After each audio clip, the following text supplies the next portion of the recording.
Entonces,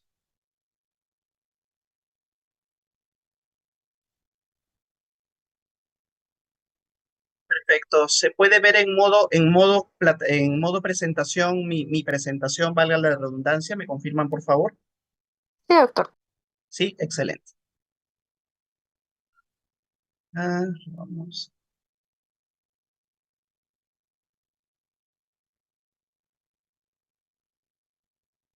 Listo. Muy bien, muy buenas tardes con todos. Yo soy el profesor Alex Tobar, soy endocrinólogo del Hospital Hipólito Unanue, así que el tema que me ha tocado compartir con ustedes el día de hoy es acerca de complicaciones tardías de la diabetes.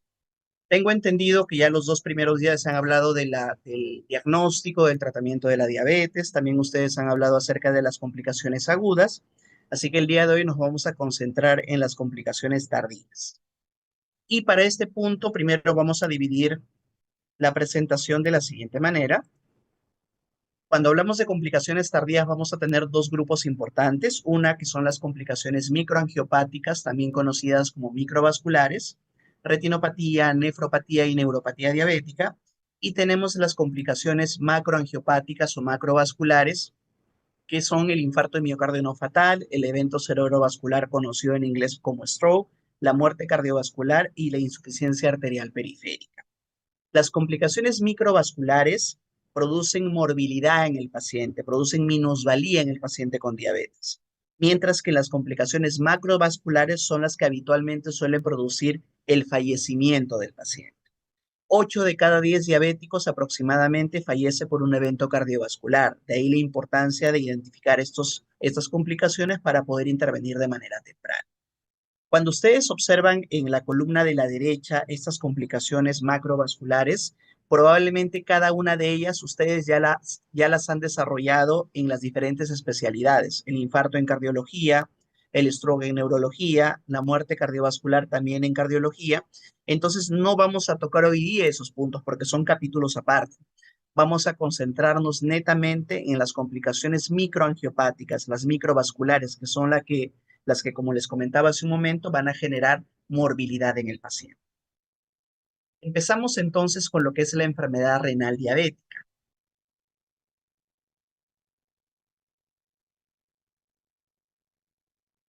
¿Listo?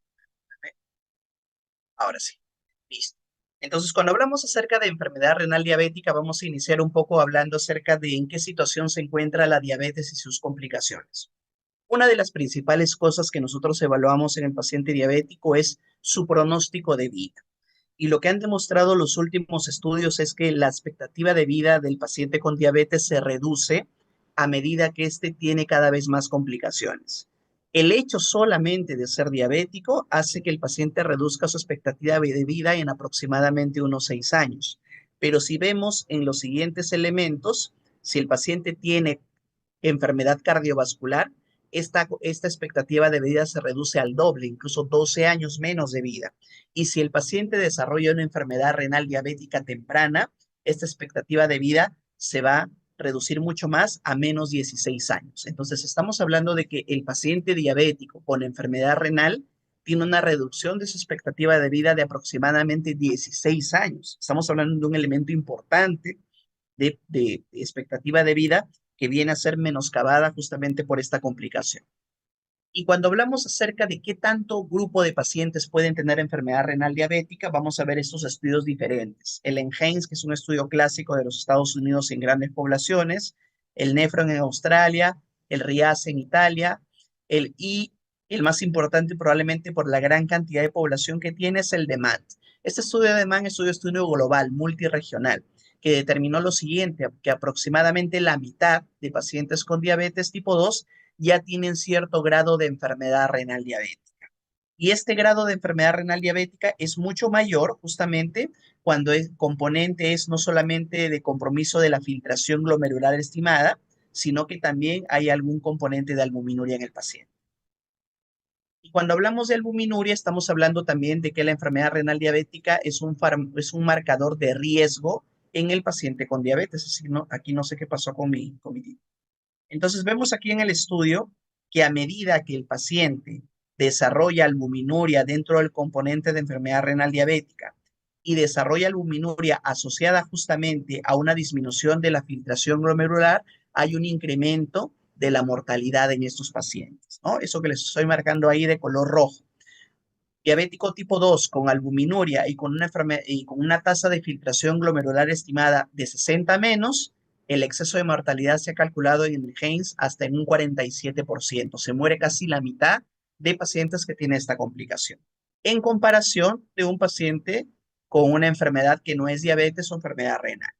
Entonces, fíjense ustedes en este punto qué tan importante es hacer un diagnóstico temprano en esta condición. Pero no solamente la disfunción renal va a afectar a los pacientes con diabetes tipo 2 en exceso de mortalidad, sino también se ha visto un incremento de hospitalizaciones por insuficiencia cardíaca a medida que la tasa de filtración glomerular va empeorando. Menos de 30, ya estamos hablando de un exceso de eventos por 100.000 habitantes de aproximadamente casi el 35 a 40%. Y además también está directamente asociado con la albuminuria. Si el paciente además tiene albuminuria, su tasa de hospitalizaciones por insuficiencia cardíaca también se incrementan mientras más albuminuria tenga este paciente. Entonces, teniendo en cuenta estos datos epidemiológicos, vamos a hablar netamente del diagnóstico de la enfermedad renal crónica en diabetes. Y para eso tenemos que conocer dos componentes, la albuminuria persistente y la tasa de filtración glomerular estimada, que no es lo mismo que la depuración de creatinina medida que solemos hacer a veces en los hospitales, donde el paciente recolecta su orina en 24 horas. Una cosa, digamos, es la depuración de creatinina medida, otra cosa es la tasa de filtración glomerular estimada.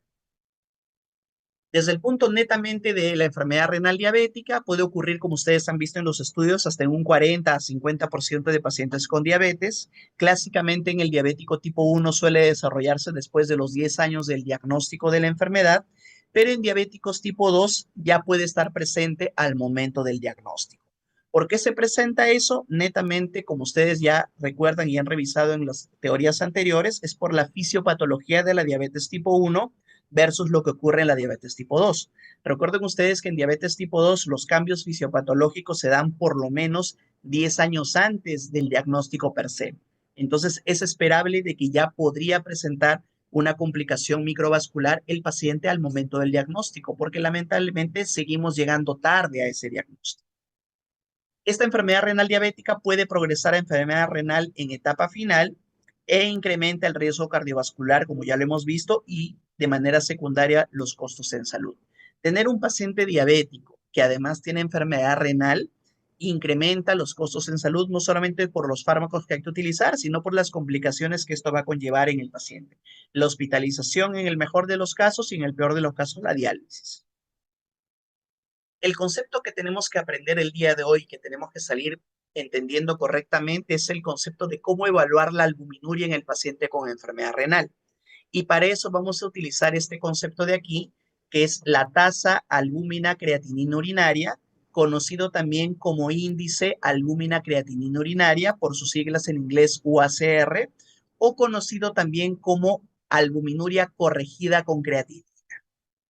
Lo normal es que esta UACR esté por debajo de 30 miligramos por gramo de creatinina y a partir de 30 en adelante ya estamos hablando de una UACR elevada.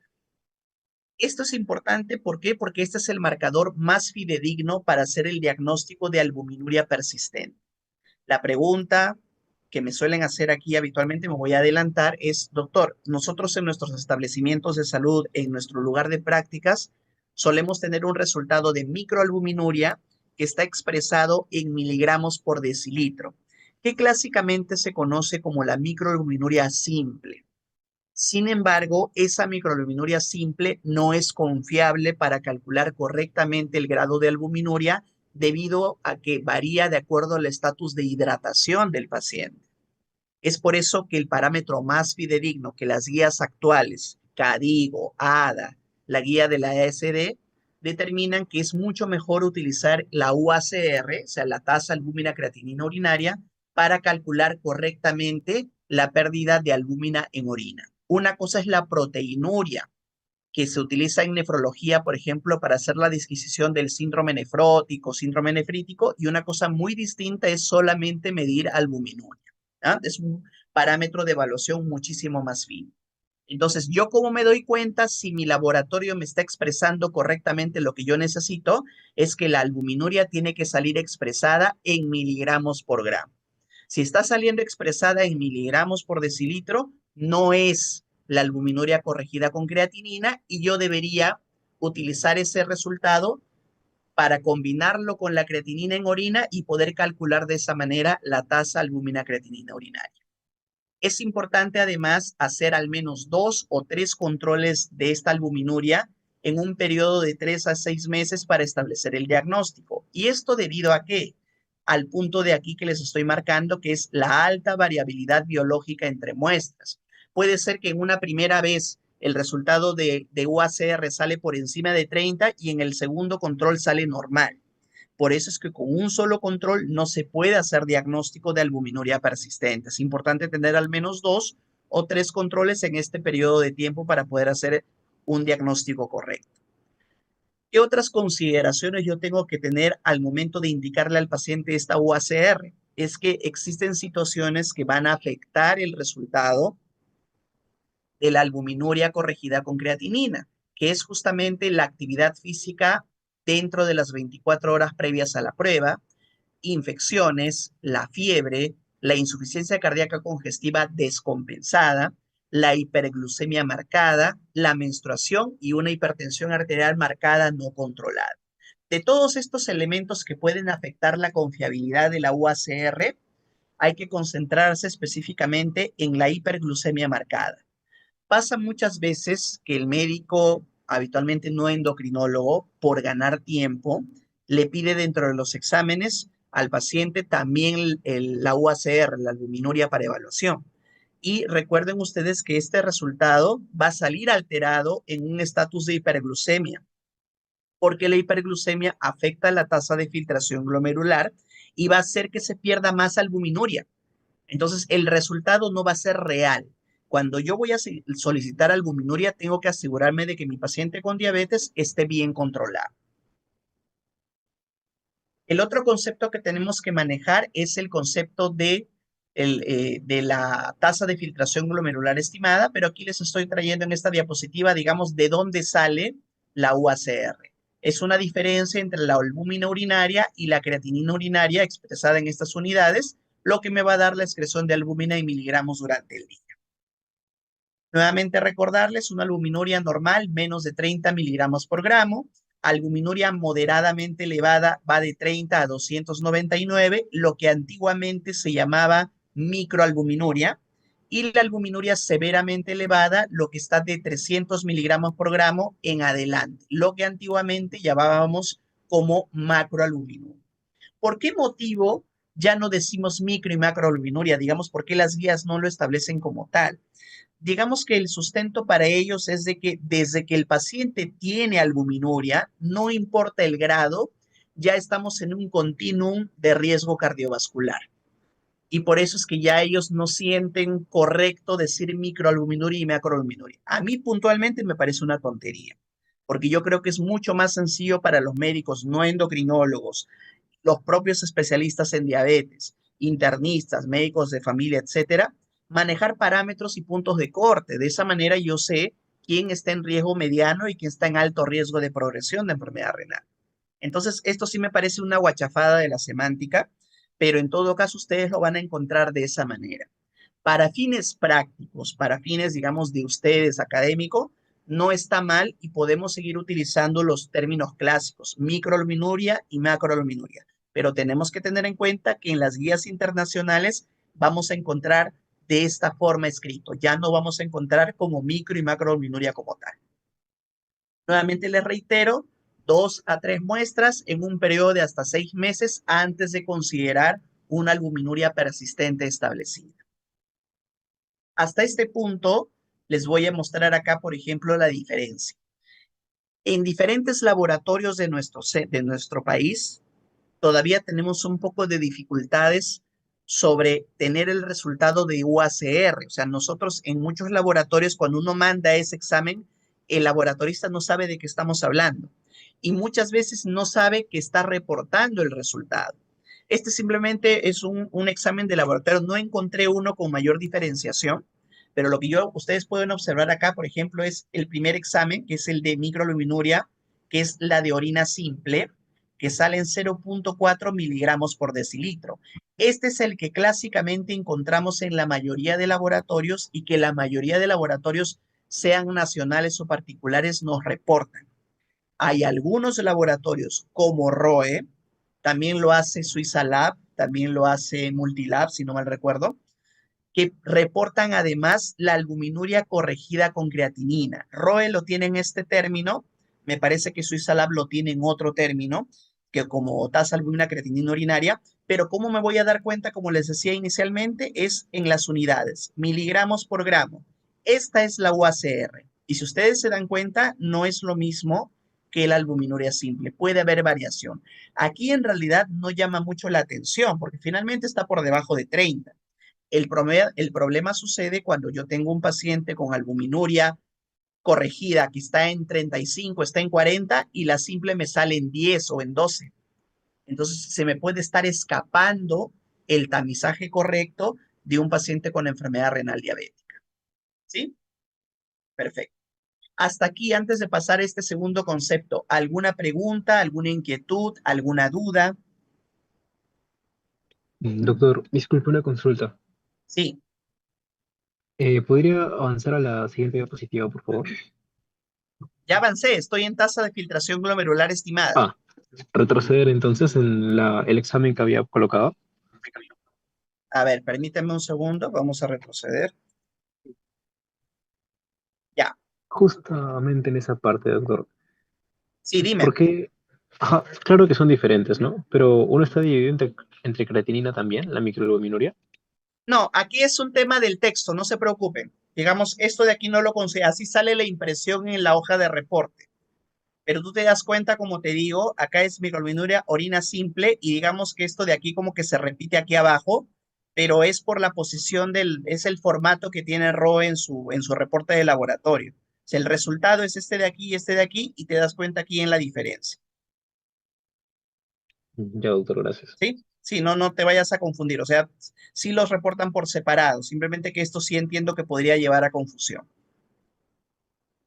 Muy bien, entonces vamos avanzando. El otro concepto que les comentaba es de la tasa de filtración glomerular estimada. Cuando yo era estudiante de medicina, nos enseñaban una fórmula que de repente a ustedes también se las han mencionado, que es la fórmula de Cockcroft-Gold para establecer la tasa de filtración glomerular. Es 140 menos la edad por el peso sobre la creatinina y si era mujer se multiplicaba por 0,85. Entonces yo tenía la creatinina, la edad del paciente y con eso hacía mi cálculo matemático con la calculadora para sacar la depuración de creatinina o la filtración glomerular. ¿Cuál era el problema de esa fórmula? Que si bien es cierto yo me la podía aprender, la tenía en mente y la podía reproducir. Era que si el paciente tenía más peso, la filtración glomerular salía mucho más alta. Entonces sobreestimaba la función renal. Y por eso es que desde hace varios años ya no se utiliza la fórmula de Cockcroft-Gold para establecer la filtración glomerular. Luego, las guías internacionales recomendaban la ecuación de la MDRD, por sus siglas en inglés, dieta modificada en enfermedad renal, que utilizaba una fórmula logarítmica para establecer justamente el resultado de filtración glomerular. Estuvo un tiempo en boga, pero desde hace unos, yo diría, 3 o 4 años aproximadamente, ya todas las sociedades científicas se han puesto de acuerdo en que la ecuación más apropiada es la CKD-EPI, ¿no? Es Epidemiology en Chronic Kidney Disease, ¿no? Es una colaboración epidemiológica en enfermedad renal crónica, que es la que hoy en día utilizamos para hacer el cálculo de la tasa de filtración glomerular.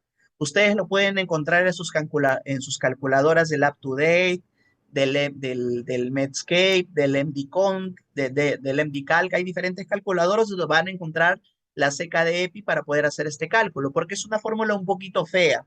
Ya no la podemos aprender como era justamente la de Cockcroft-Gold, pero esta es la más exacta para establecer la tasa de filtración glomerular estimada. Ojo, a veces los colegas de interna se pueden confundir un poco con este punto.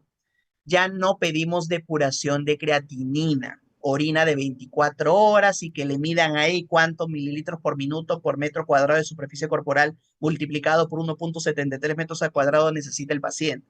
Ya no. Entonces, ahora solamente pedimos albuminuria en una muestra de orina simple y en esa misma muestra con el nivel de creatinina, dicho sea de paso, sérico, y la edad del paciente y el sexo es suficiente para hacer este cálculo. Una tasa de filtración glomerular estimada por debajo de 60 se considera normal. Estamos hablando de una enfermedad renal crónica en estadio 3, menos de 60. Esta es la fórmula. Como se dan cuenta, es una fórmula súper complicada. No es menester que se lo aprendan. Eso es con fines netamente informativos, porque eso la calculadora médica lo va a hacer. Pero ustedes tienen que tener en cuenta que hay que saber la edad del paciente, la creatinina y el sexo masculino o femenino. Entonces, en función ya de estos elementos, ¿cómo hago el diagnóstico de enfermedad renal diabética? Tengo que tener lo siguiente: presencia de albuminuria, o sea, una UACR alterada, y o una tasa de filtración glomerular estimada reducida, en ausencia de signos o síntomas de otras causas primarias de enfermedad renal. ¿Qué cosa significa esto? Que yo de repente puedo tener un filtrado glomerular por encima de 90, entre comillas, considerado normal, pero el hecho solamente de que tenga albuminuria de diferente grado es suficiente para establecer el diagnóstico de enfermedad renal diabética. Puede suceder lo contrario, puedo tener una albuminuria normal y una filtración glomerular por debajo de 60 de manera persistente, también estoy frente a una enfermedad renal diabética, aunque eso es un poco menos probable. Entonces, lo que quiero decirles con esto es que no debemos esperar a que la creatinina esté en 2 o en 3 para establecer el diagnóstico. El diagnóstico se puede hacer de manera temprana teniendo en consideración estos dos parámetros, la UACR para albuminuria y la tasa de filtración glomerular estimada con la fórmula CKD. Tal es así que Cadigo y ADA nos hablan de un cuadro de doble entrada para establecer correctamente la clasificación de la enfermedad renal diabética. Y aquí lo que vamos a tener al lado izquierdo es la filtración glomerular desde el estadio 1 hasta el estadio 5. Recuerden que los estadios más importantes empiezan a partir de enfermedad renal crónica en estadio 3, cuando el filtrado está por debajo de 60. Y el otro elemento es la albuminuria en diferentes categorías: UACR moderadamente incrementada o severamente incrementada, ¿no? La microalbuminuria y la macroalbuminuria, A2 y A3 considerado tal cual. Y este cuadro a mí de doble entrada me permite hacer lo siguiente. En primer lugar, evaluar riesgo de progresión de enfermedad renal. Mientras más oscuro sea el patrón, mucho más alto es el riesgo de progresión de enfermedad renal y muerte asociada a enfermedad renal. Mientras más claro sea, hay menos riesgo en ese sentido. ¿Qué otra cosa vamos a tener? Cada cuánto tiempo vamos a hacer o el tamizaje o dar tratamiento y referir. Si mi paciente está por encima de 60 de filtración glomerular, tamizaje una vez al año, un solo control, screen, tamizaje una vez al año. Si mi paciente tiene igual por encima de 90, tamizaje una vez al año. Pero si mi paciente está por debajo de 60, ahí ya empieza la intervención. Tratar, control anual, tratar, control bianual 2 veces al año. Y si la depuración está por debajo de 30, tratamiento y referir a nefrología. Y control trimestral, ¿no? Entonces, esto nos va ayudando a nosotros a saber más o menos cada cuánto tiempo vamos a hacer el seguimiento de nuestro paciente. Igual sucede con la albuminuria, ¿no? Si es una albuminuria normal, no le voy a dar tratamiento. Si está moderadamente incrementada desde microalbuminuria, debo dar tratamiento y hacer el control anual. Y así sucesivamente esto va a progresar. ¿Qué pacientes van a tener riesgo de desarrollar nefropatía? Va a depender obviamente de la duración de la diabetes. Recuerden que mientras más años el paciente tenga la enfermedad, hay más riesgo de progresión de la nefropatía. Un pésimo control de la diabetes también hace de que la nefropatía diabética aparezca más pronto. Y aquí estamos hablando, por ejemplo, de ese paciente que de repente tiene 7, 8 años con la diabetes, pero ha estado todo el tiempo mal controlada, pues ese paciente tiene más riesgo de desarrollar la enfermedad renal.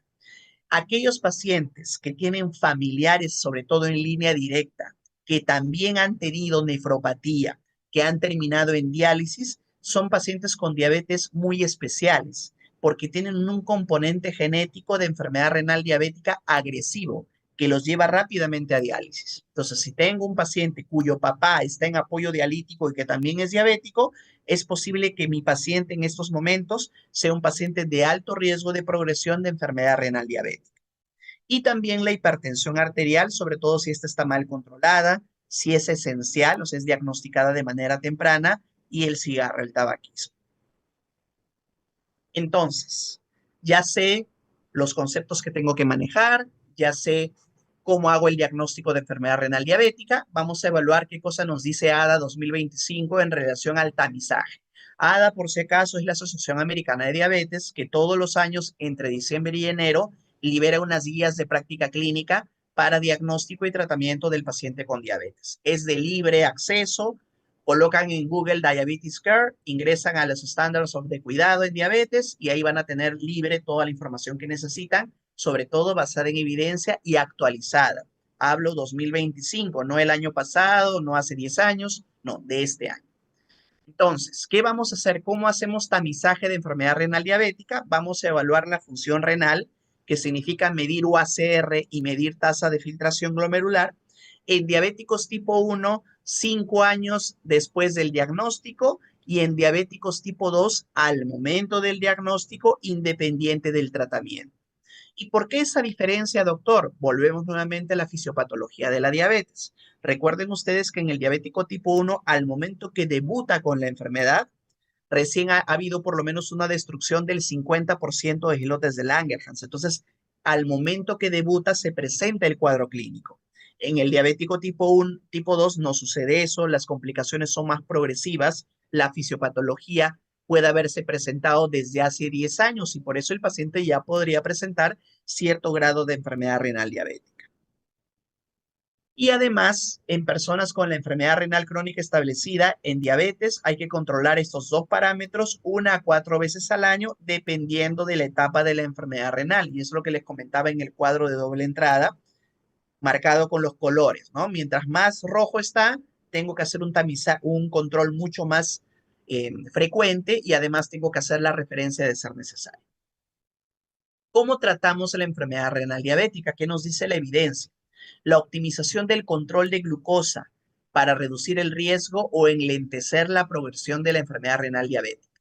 Está totalmente demostrado que el buen control de la glucemia retarda la aparición o la progresión de la enfermedad renal diabética. Entonces, es necesario tener un buen control de la glucosa. No me sirve de nada estar dándole medicamentos, entre comillas, nefroprotectores al paciente cuando la glicosilada está por encima de 7. Hay que concentrarse en un buen control metabólico. Además de eso, es mandatorio el control de la presión arterial. De acuerdo a las últimas guías de cardiología, se recomienda otra vez llevar al paciente sin riesgo de hipotensión a menos de 130/80. En realidad esto va cambiando conforme la evolución va cambiando. Cuando yo era residente, nos decían 130/80. Años después, nos dijeron 130/90. Luego 140/90 y otra vez han vuelto a menos de 130/80. Entonces, el mensaje es de que la información es dinámica, esto puede ir variando en función a la nueva información que sale en el tiempo. Y obviamente también utilizar antihipertensivos que tengan poca variabilidad en el control de la presión arterial, porque esto disminuye el riesgo de enfermedad cardiovascular, además de la propia progresión de la enfermedad renal. Ojo, esto es grado de recomendación A, es altamente recomendado. ¿Qué hacemos desde el punto de vista nutricional? Restricción proteica. A los nefrólogos les encantaba la restricción proteica, sobre todo en síndrome nefrótico y en nefritis. ¿Cuál es el problema y qué es lo que ha demostrado la evidencia? Que si yo tengo un paciente con enfermedad renal diabética que tiene albuminuria, sí voy a hacer restricción proteica, pero máximo 0,8 gramos kilo día. Menos de eso no es conveniente porque no ha demostrado mejoría en el pronóstico de la enfermedad renal crónica en diabetes. Antiguamente se restringía mucho las proteínas y el paciente se desnutría. Entonces es importante, como les comento, sí hay que hacer una restricción de proteínas en el paciente con enfermedad renal, pero el punto máximo es 0,8. Menos de eso no hay beneficio en enfermedad renal diabética. Otra cosa es el síndrome nefrótico, otra cosa son las glomerulonefritis, eso le preguntan al nefrólogo. La parte que a mí me compete es el tema de la restricción proteica en el paciente con enfermedad renal en diabetes. Y lo contrario, si ya mi paciente está en terapia de reemplazo renal, ya está usando apoyo dialítico, sea albuminuria, perdón, diálisis peritoneal o sea de hemodiálisis, lo que yo voy a hacer justamente es eh, más bien darle un incremento del aporte proteico hasta 1.2 gramos kilo día. La pregunta se cae de madura. ¿Por qué? ¿Por qué a un paciente que ya está en apoyo dialítico le aumento el aporte proteico?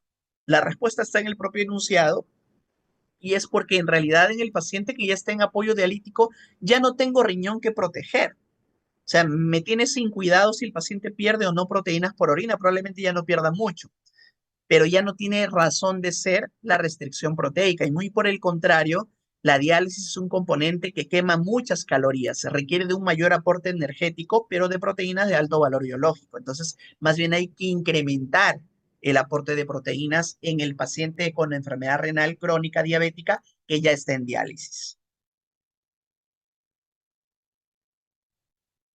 Muy bien, ¿qué pasa con los IECA y ARA2? Entonces, la primera cosa es, si mi paciente con diabetes no tiene hipertensión arterial, no voy a usar un IECA o un ARA2. Antiguamente se utilizaban los IECA y los ARA2 justamente como nefroprotectores, como prevención primaria de enfermedad renal. Eso no tiene ningún sustento. Ni ECAS ni ARA2. Los IECAS, recuerden, enalapril, captopril, lisinopril, ramipril. Y los ARA2 tienen todos los sartanes. Losartán, valsartán, telmisartán, irbesartán, olmesartán. Ni los IECA ni los ARA2 son recomendados para prevención primaria, ojo, de enfermedad renal crónica en el paciente con diabetes que no es hipertenso y que no tiene albuminuria. No tiene sentido usar ese tipo de medicamentos en estos pacientes. Pero si mi paciente con diabetes ya es hipertenso y tiene microalbuminuria, o sea, de 30 a 299 en la UACR, sí se sugiere utilizar uno de estos fármacos. Y si además mi paciente tiene macroalbuminuria de 300 a más de miligramos por gramo de creatinina y o un filtrado glomerular por debajo de 60, hay una mayor recomendación, una mayor fuerza de recomendación del uso de estos medicamentos como antihipertensivos. En resumen, tratamiento de primera elección de uso de antihipertensivos en el paciente con diabetes, IECAS o ARA2, por encima de calcio antagonistas, por encima de diuréticos, por encima de beta bloqueadores. ¿Y qué voy a hacer cuando estoy tratando a estos pacientes con estos medicamentos? Hay que monitorizar el aumento de creatinina que a veces se da en los primeros meses del tratamiento y observar cómo va el potasio. Si utilizo diuréticos en mi tratamiento, voy a vigilar a ver los niveles de electrolitos, la hipocalemia, sobre todo cuando cambios en la dosis. Viene lo siguiente, el uso de los inhibidores del cotransportador sodio-glucosa tipo 2. En estos pacientes, la recomendación es utilizarlo en todo paciente que tenga enfermedad renal diabética con una tasa de filtración glomerular de 20 en adelante. O sea, ya puedo utilizarlo para enfermedad renal diabética crónica en estadio 4 a menos, o sin ningún problema, mientras que el filtrado esté por encima de 20, hasta que el paciente llegue a apoyo dialítico. Una vez que llega a diálisis, en realidad no hay sustento médico al momento de continuar el tratamiento con un ISGLT2 en apoyo dialítico. Entonces, todo paciente que tiene estos dos componentes, voy a sugerirle el uso de un ISGLT2. ¿Y qué sucede con los agonistas de receptores de GLP-1?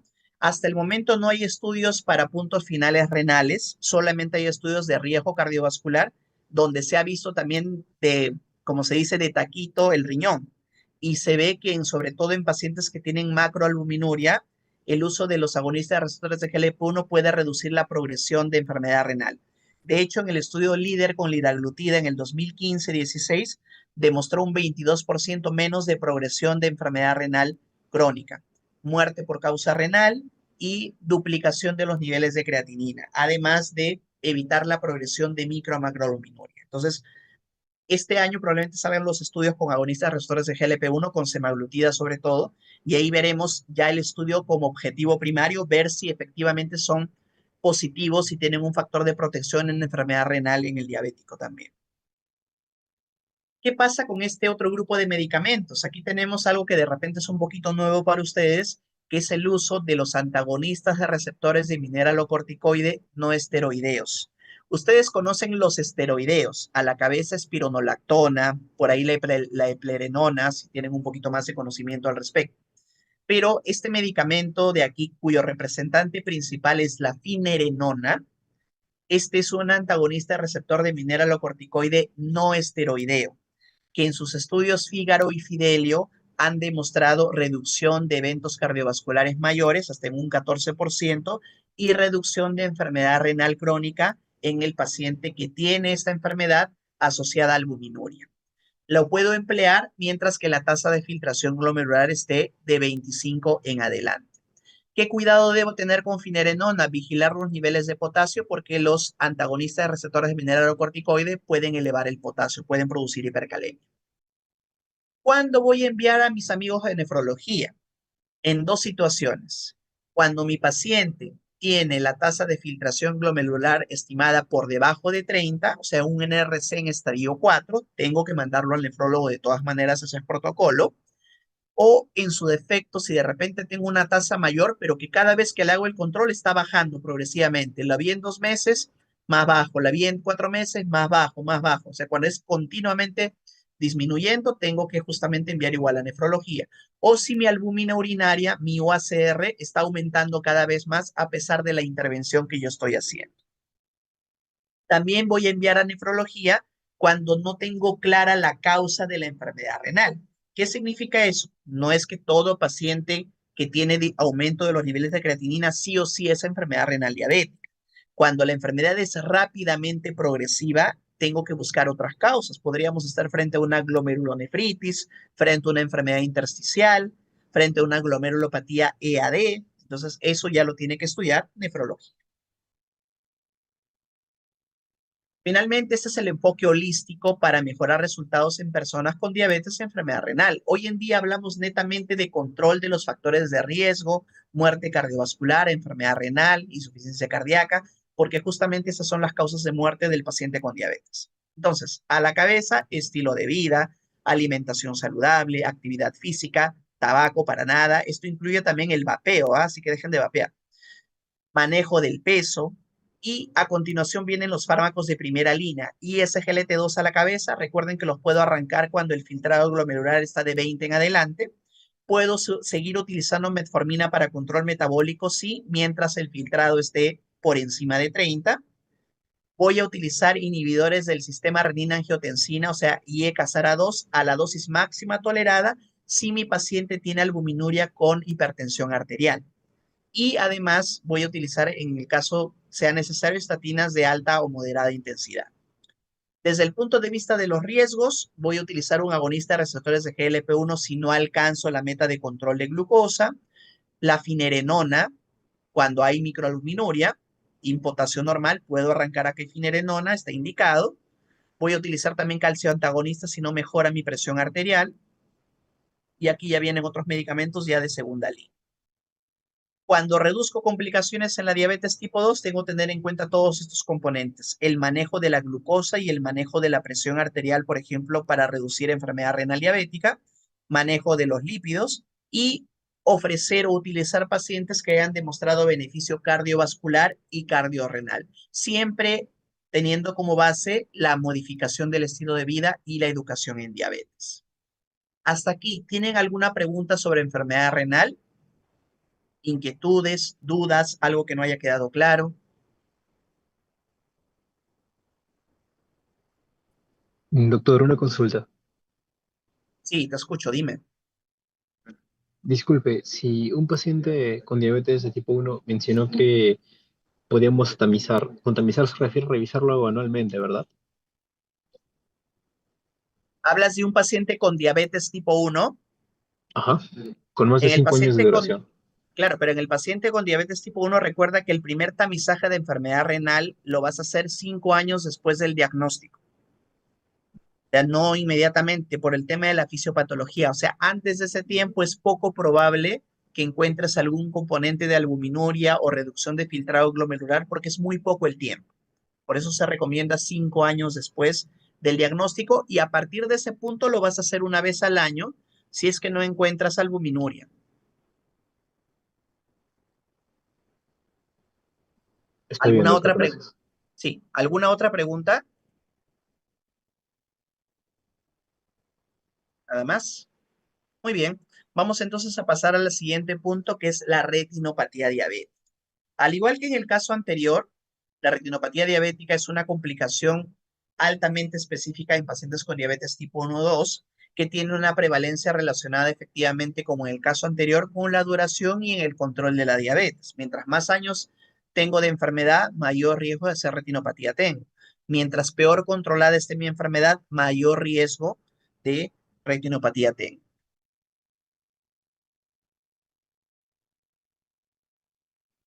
La causa más frecuente de ceguera en países en vías desarrollados entre los 20 y 74 años de edad, población más o menos económicamente activa.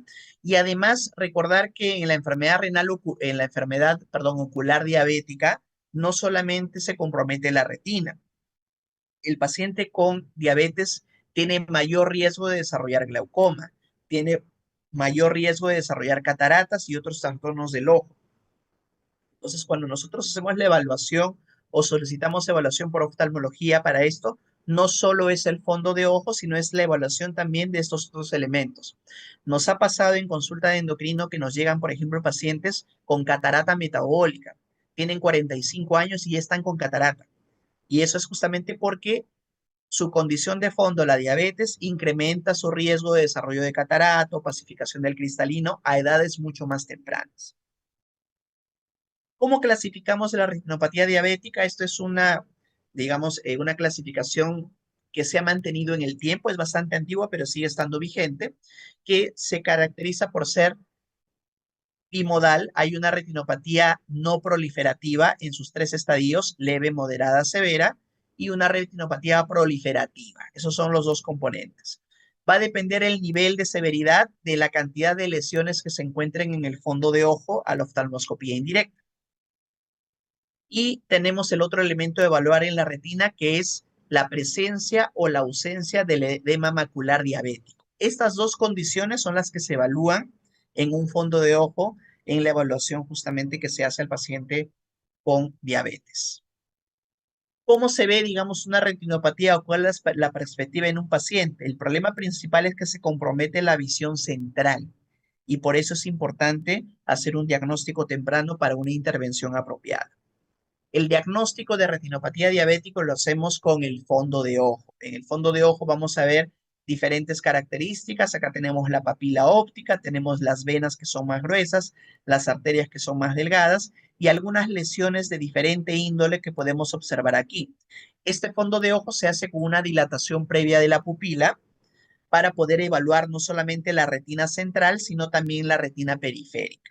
Esto habitualmente lo suele hacer el médico oftalmólogo, de preferencia un retinólogo que tenga experiencia viendo ojos de diabéticos. Entonces aquí tenemos más o menos esas son las características de un fondo de ojo. Esto que ustedes ven por acá, de color blanco, medio algodonoso, son huellas de láser. O sea, este es un ojo con retinopatía diabética, pero que ya ha tenido tratamiento de fotocoagulación con láser, que vamos a ver un poquito más adelante. Diferentes tipos de lesiones. ¿Qué tipo de lesiones vamos a ver en un paciente con retinopatía diabética? Vamos a ver microaneurismas. Si ustedes observan acá, de manera muy pequeñita, hay unos puntitos rojos que estoy marcándoles con el cursor. Esos son microaneurismas. Vamos a encontrar también exudados blandos, que son estos algodonosos de acá. Esto no es huella de láser, son exudados blandos. Vamos a encontrar exudados duros, que parecen como pedazos de mantequilla refringente que se encuentran por acá. Sangrado, sangrado, sangrado retiniano, preretiniano en diferentes zonas de la retina, pero también vamos a encontrar que en estadios tempranos o cuando el ojo no está muy bien entrenado o cuando tengo dudas al respecto, el paciente no tiene una buena dilatación, diferentes situaciones, podemos utilizar esta prueba que es la angiografía con fluoresceína, que me va a permitir a ver sobre todo lesiones tempranas, microaneurismas, que son estos de acá, y los pequeños puntos microhemorrágicos. Entonces, ya sabiendo cómo voy a hacer, digamos, el diagnóstico, qué cosa voy a buscar, qué cosa me recomienda ADA para yo intervenir en mi paciente con retinopatía diabética. Y ahí tenemos algunos aspectos. Control de la glucosa, control de la presión y control de los lípidos. Estos tres elementos van a retardar el riesgo de aparición o en su defecto retardar la progresión de la retinopatía diabética. Recapitulando un poco lo anterior, en la enfermedad renal diabética, en nefropatía, el fundamental era el control de la glucosa y de la presión. En retinopatía es fundamental el control de la glucosa, de la presión y de los lípidos. Son tres componentes los que tenemos que controlar. ¿Qué otra cosa tenemos como recomendación? El examen ocular completo, o sea, que les decía, presión ocular, evaluación de la córnea, riesgo de glaucoma, riesgo de catarata, y la dilatación y el fondo de ojo se debe hacer en diabéticos tipo 1 luego de 5 años del diagnóstico y en diabéticos tipo 2 al momento del diagnóstico. Y aquí quiero, digamos, ser enfático, sobre todo en el diabético tipo 2, porque ¿qué cosa es lo que sucede? Nuevamente pasa lo mismo. Muchas veces se emocionan y mandan de frente al paciente a oftalmología para que le hagan el fondo de ojo y el paciente está con la glucosa en 300. O sea, con una diabetes descompensada, el fondo de ojo no es confiable. ¿Y no es confiable por qué?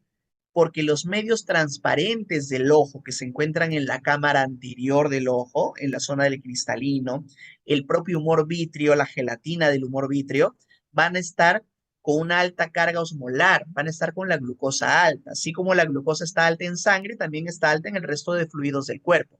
Y eso opacifica el medio transparente y no le permite evaluar correctamente al oftalmólogo el fondo de ojo y se le pueden escapar lesiones. Por eso no es conveniente enviar al paciente a fondo de ojo cuando la diabetes está mal controlada. Lo ideal es que el paciente vaya con glicosilada en menos de 7. Ahí por lo menos garantizamos que los medios transparentes del ojo sean lo suficientemente transparentes, valga la redundancia, para que el oftalmólogo haga una buena evaluación. Entonces, esto de diabéticos tipo 2 al momento del diagnóstico no lo tomemos tan literal. Significa que no debemos perder tiempo, no vamos a esperar 3 años a pedirle un fondo de ojo al paciente. Lo mismo que pasa con la UACR y la tasa de filtración glomerular. O sea, voy a controlar primero a mi paciente y una vez que está controladito, ya le pido su ACR. Control de fondo de ojo una vez al año, si se permite en el paciente cuya evaluación anual continua ha salido siempre negativo, o sea, no hay retinopatía, se podría hacer una flexibilización de los controles y de pronto esperar hasta 2 años para el control. Pero si sucede lo contrario, ya tengo cierto grado de retinopatía diabética, los controles deberían ser más frecuentes, ¿no? Ya no va a ser una vez al año, van a ser cada 8 meses, cada 6 meses. Habitualmente eso ya es de potestad del oftalmólogo. En el caso puntual de las mujeres con diabetes que desean gestar, la recomendación es de que se les informe acerca del riesgo de desarrollo o progresión de retinopatía diabética. El embarazo es una condición que puede hacer que la paciente con diabetes pregestacional pueda aparecer con esta complicación o si esta ya la tiene, ir progresando rápidamente. Entonces se recomienda que se haga el fondo de ojo antes del embarazo, durante el primer trimestre de gestación y dependiendo de esos dos primeros controles, quizá un seguimiento cada 3 meses durante el embarazo y hasta un año después del parto. Obviamente dependiendo de si tiene o no tiene la retinopatía diabética para la primera evaluación. Entonces tengan en cuenta eso en gestantes con diabetes que desean embarazarse, fondo de ojo antes y durante el primer trimestre del embarazo. Al igual que en el caso de enfermedad renal diabética, ¿cuándo voy a referir a mi paciente a un oftalmólogo? Esto es un poquito más sencillo de hacer porque yo mucho no tengo que evaluar. Voy a referir a todo a un oftalmólogo que idealmente tenga experiencia en el manejo de retinopatía diabética, de pronto un retinólogo que vea muchas retinas, a todo paciente con diabetes que tenga edema macular de cualquier grado. Recuerden en la clasificación de la diapositiva anterior, una cosa es la retinopatía diabética no proliferativa y la proliferativa y otra cosa es el edema macular diabético. Si mi paciente en su reporte oftalmológico tiene edema macular diabético de cualquier grado, debo referir a oftalmo sí o sí. Si mi paciente tiene retinopatía diabética no proliferativa, moderada o severa, tengo que referir a oftalmo. Y obviamente si tiene retinopatía diabética proliferativa de cualquier condición. ¿Cuándo voy a utilizar la fotocoagulación láser panretinial? O sea, en toda la retina. Lo que les había enseñado en las diapositivas anteriores. Esto está indicado para reducir riesgo de pérdida de visión en pacientes que tienen ya retinopatía diabética proliferativa o en algunos pacientes que tienen la no proliferativa pero severa. ¿Ah? Vamos a retroceder un poquito para la foto para explicarles cuál es el objetivo de la panfotocoagulación. Si ustedes se dan cuenta en esta foto de fondo de ojo, las principales lesiones se encuentran en la parte central. Sangrados, exudados blandos, exudados duros, microhemorragias, hemorragias más preretinianas mucho más marcadas. Entonces mi pregunta sería, doctor, ¿por qué en vez de darle tratamiento acá, o sea, usar el láser en esta zona donde están las lesiones, estamos utilizando el láser en la periferia de la retina? Si acá aparentemente no hay ninguna lesión, ¿alguien tendría una idea por qué motivo estamos utilizando láser? Bueno, estoy hablando en manada, en realidad el oftalmólogo que hace el tratamiento, ¿no? ¿Por qué motivo se utiliza el láser en la retina periférica y no en la central? Levanten la mano el que tiene una idea, que de repente ha revisado, ha leído. Ok, por ahí hay alguien. Raise hand. ¿Quién es?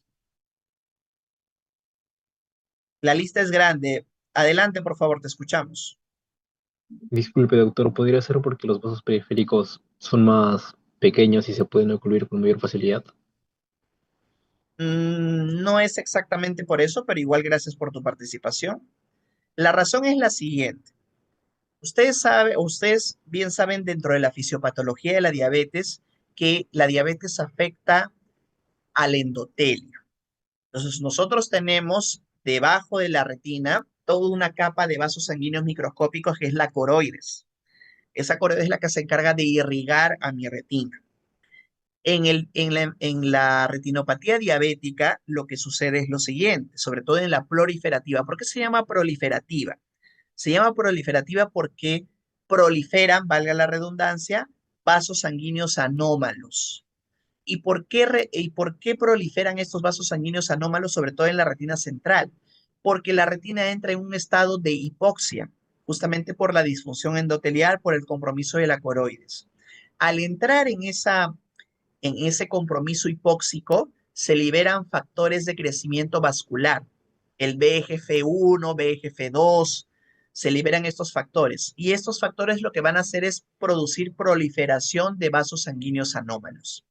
Lamentablemente, estos vasos sanguíneos anómalos que buscan teóricamente mantener la oxigenación de la retina central, terminan siendo vasos sanguíneos de una pared muy débil y esta se revienta, se rompe y sangra.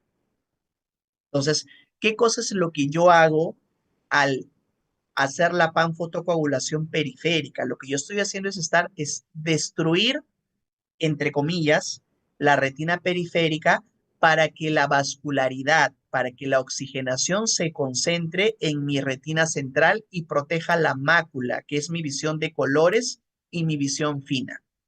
Probablemente con esto que acabo de hacer, mi visión nocturna decaiga, porque se van a comprometer los bastones. Pero los conos que se encargan de la visión de colores y de la visión fina que se encuentran en la mácula se van a conservar. O sea, esa es la razón de la panfotocoagulación periférica en el paciente que está recibiendo este tipo de tratamiento. O sea, no usamos la fotocoagulación en la zona central porque destruiríamos la visión fina. Lo hacemos en la retina periférica para conservar la mayor oxigenación posible en esta región central y no se produzcan estos factores de crecimiento vascular inapropiadamente y produzcan estos vasos sanguíneos anómalos.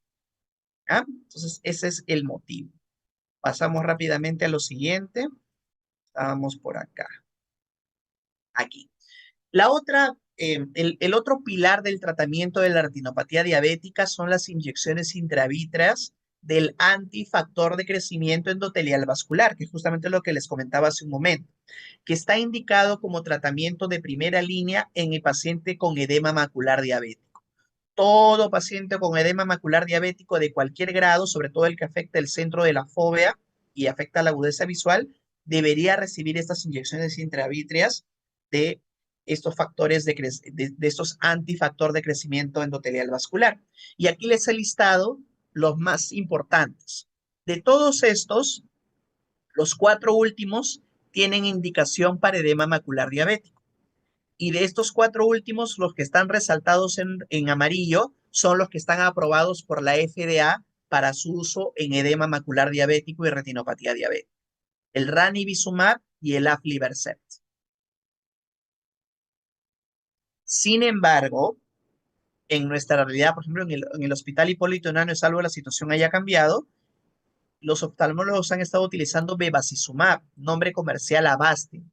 El Avastin es un antiangiogénico que se utiliza, por ejemplo, en el cáncer de colon, pero pequeñas dosis funcionan justamente como un antifactor de crecimiento endotelial vascular y se ha visto su utilidad en el edema macular diabético, pero lamentablemente no se han hecho estudios en función a ello y por eso es que no tiene aprobación para su uso en retinopatía diabética. Solo se utiliza, digamos, en formato off-label, ¿no? Fuera de la etiqueta, no tiene la indicación como tal, pero los demás sí. La fotocoagulación entonces focal en cuadrícula, macular y las inyecciones de corticosteroides también pueden ser tratamientos alternativos en el edema macular diabético persistente, en el cual la terapia anterior no ha funcionado correctamente. Falla en los antiangiogénicos, podría utilizar fotocoagulación también e inyecciones intravítreas con corticosteroides. La retinopatía diabética no es una contraindicación para cardioprotección por aspirina en el caso de que el paciente tenga esta indicación. De pronto es un paciente que ya se infartó y necesitamos, digamos, darle cardioprotección, no porque tiene retinopatía diabética con sangrado, quiere decir que no le podemos dar aspirina, no hay problema, se le puede dar. Muy bien. Hasta este punto, preguntas sobre retinopatía diabética, inquietudes, dudas. En realidad la retinopatía diabética no la van a manejar ustedes, tampoco la manejamos nosotros como endocrinólogos, pero tenemos la obligación de saber cómo tamizar, cuándo lo voy a enviar al oftalmólogo para que le haga su fondo de ojo, cuándo no es conveniente llevar al oftalmólogo, mandar al oftalmólogo. Entonces son cosas que ustedes tienen que saber. De pronto estos tratamientos, ustedes no van a hacer la fotocoagulación a menos que sean oftalmólogos, no van a inyectarle nada en el ojo al paciente, pero sí deben saber cuándo referir y cada cuánto tiempo lo tienen que hacer. ¿Preguntas, dudas, inquietudes? Muy bien. Todo claro, doctor. Vamos, listo, gracias. Vamos a pasar entonces a la última parte de esta presentación. No desfallezcan. Yo creo que esto debería ser en 3 clases, ¿ya? Una de retinopatía, una de enfermedad renal diabética y otra de neuropatía. Pero bueno, así está el sílabo. Neuropatía. Con respecto a la neuropatía diabética, algunos alcances importantes, es la complicación diabética más frecuente y precoz de la diabetes. Se calcula que aproximadamente 1 de cada 2 diabéticos tipo 2 ya tiene cierto grado de neuropatía en el momento del diagnóstico. Es una cosa súper frecuente. De pronto, si hacemos la búsqueda, quizá más de ese 50% tenga algún grado de neuropatía. De repente están asintomáticos, pero ya tienen algún grado. Esta se caracteriza por tener una manifestación clínica con desórdenes heterogéneos distintos. Y muchas veces esto hace que sea a veces complicado el diagnóstico porque tiene diferentes formas de presentación. Desde el punto de vista fisiopatológico, las células de Schwann van a actuar acumulando sorbitol por el exceso de hiperglucemia a través de una de las vías bioquímicas que es la vía del poliol. Esto va a afectar la microvasculatura de los nervios periféricos. Recuerden, todo lo que son complicaciones microvasculares van a afectar y van a producir disfunción endotelial.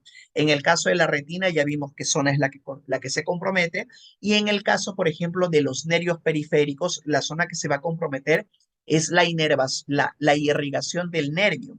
Recuerden que los vasos sanguíneos se alimentan vascularmente con la vasa vasorum, pues los nervios también se alimentan con la vasa nervorum. O sea, son microvasos que van a encargarse de la irrigación de estos nervios.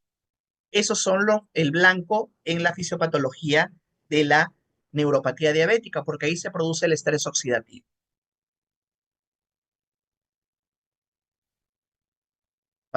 Podría repetir. ¿Qué parte, Renzo, tengo que repetir? Discúlpame, antes de pasar. Cerca de la microvasculatura, doctor. ¿Cuál? ¿La microvasculatura de los nervios, lo que estamos hablando ahorita? Sí, es que Ya, no había escuchado muy bien. ya. Nuevamente, entonces, para que quede claro. Recuerden ustedes que los vasos sanguíneos por histología, también, a pesar de llevar la sangre, necesitan que sus paredes, tanto de las arterias, o de las venas, del endotelio, estén también irrigadas. Entonces requieren justamente de vasos sanguíneos para irrigar esas paredes. Eso en el tema vascular es la vasa vasorum, pero en el tema de los nervios periféricos se llama vasa nervorum. Son microvasos sanguíneos que se van a encargar de irrigar las paredes de los nervios y nutrirlos justamente con nutrientes, valga la redundancia, oxígeno, nutrientes. Esos vasos sanguíneos de la vasa nervorum son los que se comprometen en la neuropatía diabética. Por eso es que la neuropatía diabética es otra complicación microvascular, microangiopática. Entonces, dentro de estos vasos sanguíneos va a haber estrés oxidativo. Ese estrés oxidativo va destruyendo progresivamente la capacidad de conducción nerviosa y produciendo las manifestaciones clínicas clásicas de la neuropatía diabética. Aquí tenemos en resumen, digamos, lo que sucede en el estrés oxidativo. La hiperglucemia condiciona oxidación de la glucosa, de los lípidos, favorece el estrés oxidativo, favorece el estrés mitocondrial, hay formación de productos de glicosilación avanzada y finalmente este estrés oxidativo va a producir daño endotelial, disfunción vascular y las complicaciones propias de la diabetes. Desde el punto de vista de anatomía patológica, solo a manera de cultura, va a haber desmielinización de esos nervios, degeneración axonal, hiperplasia, hipertrofia de las células de Schwann, edema endoneuronal, que es un poquito más raro, pero que también puede presentarse. Y a nivel del sistema nervioso autónomo vamos a encontrar afectación de los ganglios simpáticos y parasimpáticos sobre todo, ¿no? Disminución de la ansiedad de las fibras nerviosas, desmielinización segmentaria, todos los elementos que se van a presentar por el estrés oxidativo acumulado a nivel de estos nervios. Entonces, si yo cortara un nervio, voy a ver estas características. Este es un corte transversal de un nervio. Acá tengo las fibras gruesas, tengo fibras delgadas, pero vamos a ver la diferencia en un nervio con neuropatía diabética. Si se dan cuenta, se han perdido varias de las fibras delgadas, muy pocas fibras gruesas. Este es un nervio que está comprometido justamente por el daño producido por la neuropatía diabética.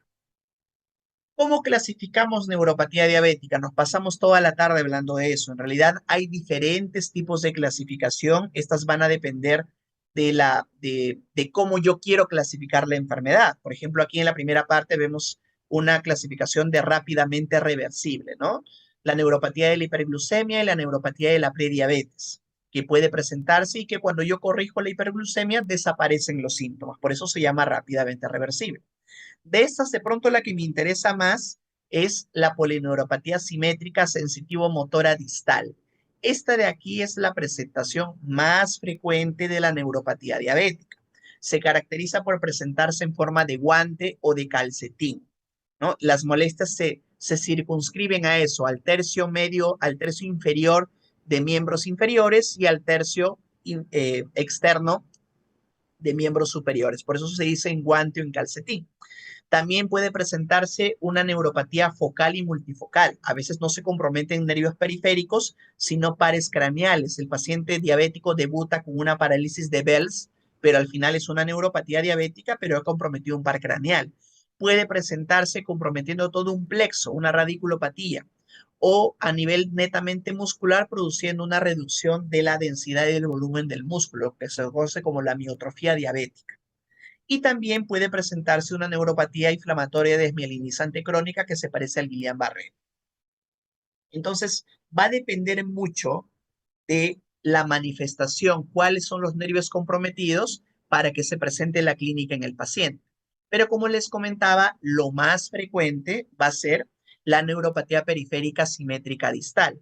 Esta se va a caracterizar por disestesias y parestesias a predominio vespertino nocturno. El diagnóstico es eminentemente clínico. ¿Qué cosas son las parestesias? Alteraciones en la sensibilidad. Hormigueo, sensación de adormecimiento, como que la piel no la siento correctamente, o sea, cambios en la sensibilidad. Mientras que las disestesias van a ser un trastorno doloroso, hincones, ardor, quemazón, punzadas, como hielo, etcétera. ¿Ya? Entonces, eso es lo clásico. El paciente llega a la consulta, doctor, tengo calambres en las piernas. ¿A qué hora te molestan más esos calambres? En la noche no me dejan dormir, pero durante el día estoy bien. Eso es lo clásico de la neuropatía diabética periférica. Aquí también, como les comentaba, mononeuropatías cuando ya comprometen un bar craneal, cuando comprometen netamente un plexo en particular, que ya son diagnósticos un poquito más difíciles de hacer, que a veces no les hacemos caso. ¿Por qué? Porque estamos acostumbrados a la polineuropatía periférica, pero puede suceder que se presenten este tipo de condiciones también. Todas las diferentes condiciones que pueden suceder, diferentes tipos de neuropatía, y vamos a concentrarnos aquí en la neuropatía autonómica. La neuropatía autonómica es una condición bastante difícil de diagnosticar porque no siempre se sospecha de la misma. Va a afectar diferentes tipos de sistema en función justamente del compromiso nervioso a nivel de esos sistemas, valga la redundancia.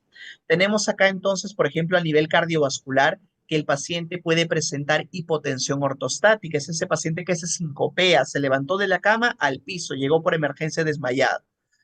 Puede haber un paciente con taquicardia sinusal de reposo. Le hago estudios de función tiroidea, tiroides funcionando correctamente, pero resulta que el paciente está durmiendo y está en taquicardia. Esa taquicardia sinusal de reposo me está hablando de un compromiso de qué? Del nodo sinusal, del sistema eléctrico autónomo del corazón, que también se puede comprometer en la neuropatía diabética de tipo autonómica. El infarto de miocardio silente y la muerte súbita. Recuerden ustedes que se habla de que el paciente diabético puede infartarse y no darse cuenta que se está infartando, porque el reflejo doloroso que debería sentir se pierde por la neuropatía. Desde el punto de vista gastrointestinal, vamos a tener la gastroparesia diabética. Cuando hay un retardo de la evacuación gástrica, vamos a tener sensación de llenura, tendencia a la náusea, al vómito, y puede haber lo contrario, la enteropatía diabética, donde hay una diarrea crónica, intermitente, que nunca se puede controlar. Y problemas de constipación, estreñimiento en ese mismo sentido. Desde el punto de vista genitourinario, vamos a encontrar principalmente disfunción eréctil más notoria en el varón, problemas de vejiga neurogénica con retención urinaria, infecciones urinarias a repetición. O sea, es un gran problema para el paciente con diabetes, afecta de manera muy importante su calidad de vida cuando el trastorno autonómico es a nivel genitourinario. Y a otras cosas, alteraciones como retardo en la reacción pupilar, la anhidrosis, hay zonas de la piel que son extremadamente resecas. La neuropatía diabética tiende a resecar mucho la piel del paciente con diabetes. ¿Por qué? Porque recuerden que las glándulas sudoríparas tienen inervación autonómica. Entonces, esta se afecta y no hay una sudoración, un mecanismo de sudoración apropiado para el paciente. Intolerancia al calor, afectación de la sudoración gustatoria facial. El paciente empieza a comer y de pronto empieza a sudar cada vez que come. Muy bien. ¿Cómo hacemos el diagnóstico de neuropatía diabética? La recomendación es síntomas y signos típicos, lo que les comentaba hace un momento, y la afectación de los umbrales de sensibilidad distal y simétrica. Ahí tenemos lo más importante, que es la táctil, la térmica, la vibratoria y la dolorosa, en calcetín o en guante. Ahora, ¿cómo yo hago? ¿Qué pruebas clínicas voy a utilizar para evaluar esta neuropatía diabética periférica? Pues voy a evaluar función de fibras delgadas. Para eso utilizo la sensación del pinchazo. ¿Con qué? Con la punta de alfiler. Voy a utilizar también el tema de medición de temperatura. O sea, temperatura y pinchazo me sirven a mí para valorar fibras delgadas en el paciente. Y para evaluación de fibras gruesas voy a utilizar reflejos de las extremidades inferiores, sobre todo el reflejo aquiliano y el reflejo popliteo, perdón, el reflejo rotuliano, y la percepción de vibraciones, que voy a utilizar el diapasón de 128 Hz y el monofilamento de 10 G. Todos estos elementos me sirven para valorar fibras gruesas. Y para valorar sensación protectora, necesariamente el monofilamento de 10 G. ¿Por qué me interesa evaluar ese tercer punto? Porque esa sensación protectora es la que a mí me permite protegerme de las lesiones. Cuando ustedes están caminando de repente descalzos por la playa y pisaron un muy, pisaron un pedacito de concha y se cortan o les duele, inmediatamente van a retirar el pie, se van a dar cuenta que tienen una lesión. En el paciente con diabetes, esta sensación protectora se pierde. Entonces va a pasar que el paciente diabético puede pisar vidrio, puede pisar cosas inapropiadas y no lo va a sentir. Y es el principio del fin en el desarrollo de un pie diabético neuropático. Por eso es muy importante esta evaluación con el monofilamento de 10G. Y tenemos diferentes escalas y puntajes de diferentes grupos médicos. En este caso les traigo el de Michigan, donde se evalúa en función a puntaje el reflejo aquiliano, la apariencia del pie, la percepción de la vibración y se va dando un puntaje, ¿no? Y la probabilidad de neuropatía es alta si el puntaje es de más de 2 sobre esos 8 puntos de total diagnóstico. Acá tenemos el examen mucho más grande, donde hablan de más aspectos en particular, que también eso no se lo tienen que aprender de memoria, son unas plantillas que existen para que yo pueda hacer correctamente mi evaluación con el monofilamento, con el diapasón, con el alfiler, etc. Recomendaciones entonces, ¿qué nos dice ADA? Todo paciente con diabetes tiene que ser tamizado para neuropatía diabética periférica, pero también autonómica al inicio del diagnóstico en diabetes tipo 2 y luego de 5 años del diagnóstico en diabetes tipo 1 y anualmente. Entonces ya sabemos que en las tres complicaciones microvasculares, diabéticos tipo 1, 5 años después del diagnóstico, diabéticos tipo 2 al momento del diagnóstico. Para la neuropatía autonómica, puntualmente en la anamnesis es importante preguntarle al paciente sobre mareo ortostático. El paciente se levanta y se marea, si ha tenido desmayos, si se llena muy rápidamente con los alimentos, si hay dificultades en la erección en el caso del varón, si suda por pedazos, suda por parches, solamente sudo de mi cuello para arriba, solamente sudo en mi axila derecha, la axila izquierda no suda, ese tipo de cosas, piel seca, piel agrietada. Y los signos de neuropatía autonómica van a incluir justamente la hipotensión ortostática, la taquicardia de reposo, la sequedad de la piel, que es importante, y el agrietamiento de esta piel. Esto sí es opinión de expertos, pero son elementos clínicos que nos pueden ayudar a enfocar correctamente el diagnóstico. ¿Cómo voy a evaluar la polineuropatía? Voy a evaluar justamente haciendo una historia clínica. En ningún lado de las recomendaciones ustedes van a encontrar el uso de la electromiografía. No se usa electromiografía para el diagnóstico de neuropatía diabética. El diagnóstico de neuropatía diabética es eminentemente clínico. Pregunto y examino. Es suficiente para hacer diagnóstico. El examen de temperatura me va a ayudar, la punción con alfiler para fibras delgadas, como les comentaba hace un momento, y la sensibilidad vibratoria con el diapasón de 128 Hz para fibras gruesas. Todos los pacientes, sin excepción, tienen que tener una evaluación al menos una vez al año con el monofilamento de 10G para identificar pies en riesgo de ulceración y amputación, porque recuerden que el monofilamento me evalúa sensibilidad protectora, sensación protectora de la piel. Lo que les comentaba hace un momento. Muy bien, tratamiento. ¿Cómo voy a tratar a mi paciente? Igual que en los casos anteriores, un buen control de la glucosa va a retrasar la progresión de la neuropatía diabética en diabéticos tipo 1 y en diabéticos tipo 2. Y el control de la presión arterial y de los lípidos que ha sido agregado en los últimos 3 años. Antes no había este acápite, lo han traído recién en realidad, que teniendo un buen control de la presión en los lípidos también puede retrasar de alguna manera la progresión de la neuropatía diabética. Tratamos pacientes para reducir dolor relacionado a neuropatía diabética, mejorar calidad de vida. ¿Qué medicamentos voy a utilizar para el tratamiento de la neuropatía diabética periférica? Tenemos anticonvulsivantes como la pregabalina y la gabapentina, tenemos antidepresivos como la duloxetina y la amitriptilina, y tenemos bloqueadores de los canales de sodio como la carbamazepina, que están recomendados como terapia farmacológica de primera elección en pacientes con dolor neuropático. Ojo, dolor, no parestesias. O sea, el paciente tendría que tener solo disestesias para poder beneficiarse de estos tratamientos. Las parestesias no responden muy bien a estos fármacos. Entonces pasamos a la siguiente parte de la división del tratamiento de la neuropatía periférica. Para tratar neuropatía periférica tenemos que entender dos componentes. Hay un tratamiento sintomático usando los medicamentos que les acabo de comentar, pregabalina, gabapentina, carbamazepina, antidepresivos. Puede llegarse al uso de opioides como el tramadol, como el tapentadol, pero son tratamientos de segunda, tercera línea por el riesgo de ¿qué? Por el riesgo de adicción y de que el paciente requiera cada vez mayor dosis para mantener un buen control del dolor. Este tratamiento está netamente dirigido al manejo del dolor neuropático. Por ejemplo, ustedes van a tener en sus serums gabapentina. La gabapentina viene en presentación de 300 miligramos, de 400 miligramos y de 600 miligramos. 300 miligramos es la presentación más frecuente en el SISI, en el Seguro Social. ¿Cómo empiezo a darle gabapentina a mi paciente? Arranco con una tabletita en la noche. Al día siguiente, una tableta en la mañana y en la noche. Y a partir del tercer día en adelante, una tableta mañana, tarde y noche, cada 8 horas.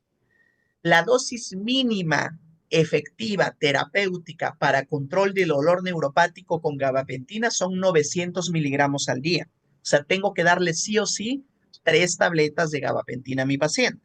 A menos que tenga enfermedad renal con compromiso de filtrado glomerular, donde sí se tiene que hacer una titulación como en la gran mayoría de medicamentos. Pero si no tiene esa condición, voy a usar gabapentina a la dosis que les he comentado. Hay colegas que le dan una tabletita en la noche y se quedan así forever. Eso es placebo. No tiene en realidad efecto terapéutico. El efecto terapéutico es con 3 tabletas de 300 miligramos, o sea, 900 miligramos al día. Y puedo titular la dosis hasta 3.600 miligramos al día. Tiene techo alto la gabapentina. El tema es buscar un equilibrio entre el efecto terapéutico y la tolerancia del paciente, porque la gabapentina puede producir mareos y a veces el paciente no tolera dosis más altas. Otra presentación es la pregabalina. La pregabalina viene de 75 miligramos, viene de 150 y viene de 300 miligramos. Igual la recomendación, 75 miligramos mañana y noche, 2 veces al día, y se va titulando, al igual que en el caso de gabapentina, en función a la respuesta terapéutica. Experiencia con carbamazepina no solemos utilizar mucho, los neurólogos la suelen usar más en combinación. Podemos usar antidepresivos, la amitriptilina que viene en presentación de 25 miligramos, se empieza con 12.5 una vez al día en la noche y se puede ir titulando hasta 50 miligramos al día. La duloxetina viene en presentación de 30 y 60 miligramos al día. Podemos empezar 30 miligramos al día en la noche por una semana, una vez al día, y a partir de la segunda semana se titula a 60 miligramos al día en adelante. El tramadol depende un poco de las características del dolor del paciente. Arrancamos con 50 miligramos condicional y se va aumentando la frecuencia en función de la necesidad del paciente. Todos estos tratamientos manejan dolor. Ahora vamos al tratamiento patogénico. ¿Cuál es la diferencia de este tratamiento? Que este tratamiento es un tratamiento que va sobre la fisiopatología de la neuropatía diabética. Aquí tenemos el ácido alfa lipoico, conocido como ácido tióctico, que viene en presentación de 600 miligramos. Este es un antioxidante endoneuronal. Bloquea el estrés oxidativo producto justamente de la acumulación en la vía del poliol a nivel del nervio y de esa manera bloquea el daño en el nervio propiamente dicho. Entonces es un tratamiento que va sobre el origen del problema. Por lo tanto, es un buen tratamiento no solamente para el dolor, sino también para las molestias de la sensibilidad. Si yo tengo un paciente que tiene neuropatía diabética eminentemente con compromiso parestésico, preferiría utilizar ácido alfa-lipoico que utilizar gabapentina. Voy a tener una mejor respuesta. El otro componente patogénico que puedo utilizar es la benfotiamina, que es una vitamina B1 de acción prolongada, que es, a diferencia de la convencional tiamina, esta benfotiamina es liposoluble, por lo tanto dura mucho más tiempo en el cuerpo. ¿Cuál es, digamos, el sustento de utilizar benfotiamina en pacientes con diabetes para tratamiento de neuropatía? Y es que esta benfotiamina actúa sobre una vía distinta del estrés oxidativo. Al actuar sobre vías distintas al del ácido alfa-lipoico, terminan siendo tratamientos complementarios. ¿Y cómo así debo suplementar con benfotiamina a mi paciente? porque se ha calculado que aproximadamente un 60-75% de vitamina B1 se pierde por la orina del paciente diabético. O sea, tiene una deficiencia intrínseca de vitamina B1 el paciente con diabetes. Entonces, recuperar, corregir estas reservas de vitamina B1 con una tiamina liposoluble, en este caso la benfotiamina, permite mantener en mejor condición al paciente y bloquear las otras vías del estrés oxidativo que afectan en el desarrollo de la neuropatía diabética. Y para la neuropatía autonómica en realidad no hay muchas cosas por hacer, son tratamientos más paliativos. Por ejemplo, si mi paciente tiene hipotensión ortostática, ¿qué tengo que evitar? Los cambios bruscos de posición, tengo que evitar de pronto también utilizar medias compresivas, fármacos que retengan sodio como la fluorohidrocortisona. Si mi paciente tiene gastroparesia diabética, voy a usar metoclopramida, domperidona, un proquinético, ¿no? Levosulpirida, para que se mueva mucho más ese estómago, ese intestino y no tenga este problema del reflujo. Si tengo enteropatía diabética, voy a usar medicamentos como antidiarreicos. Aquí también funciona muy bien, por ejemplo, el subsalicilato de bismuto para evitar las diarreas. Va bien, es astringente. Si tengo vejiga neurogénica, voy a tener que tener probablemente entrenamiento vesical, autocateterismo vesical intermitente. Si hay tratamiento de la infección urinaria, tratar la infección urinaria. Si hay disfunción sexual, voy a utilizar fármacos como los inhibidores de la 5-fosfodiesterasa, el sildenafilo, el tadalafilo, el famoso Viagra, el Cialis, ¿no? Voy a utilizar de repente fármacos transuretrales en situaciones mucho más severas como el alprostadil, fármacos de aplicación intracavernosa, ¿no? Y las prótesis penianas en el peor de los casos. Más, creo que ahí terminamos. Sí, terminamos.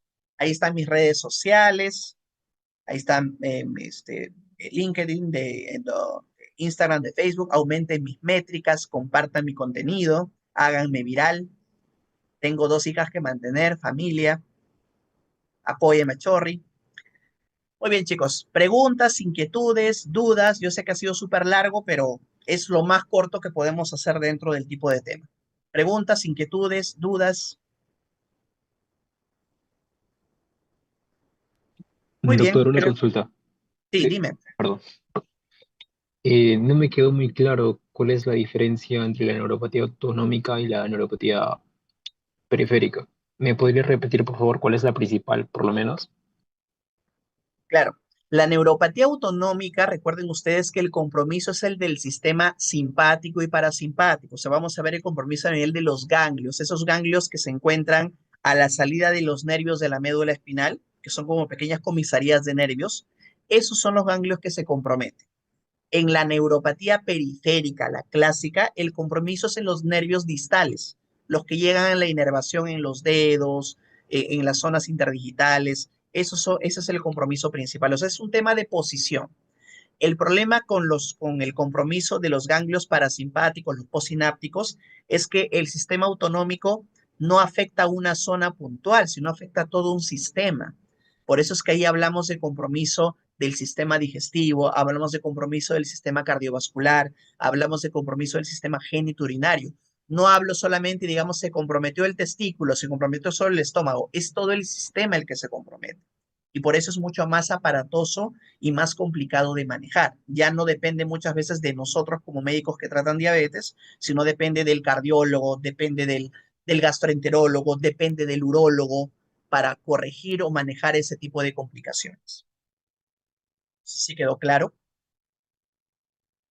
Doctor, ¿y en la parte clínica habría alguna diferencia? Más que todo la ubicación, me imagino, ¿verdad? Claro, porque cuando hablamos, como te digo, de la neuropatía periférica, estamos hablando de que el compromiso suele ser un sector del cuerpo, anatómicamente hablando, ¿no? Si es una neuropatía periférica, por ejemplo, que la clásica es la simétrica distal, el compromiso es de miembros inferiores. Pero también podría haber una radiculopatía, donde el plexo braquial está comprometido y solamente le duele del hombro hacia la mano izquierda y el resto del cuerpo no le molesta. Esa es una neuropatía, por ejemplo, localizada.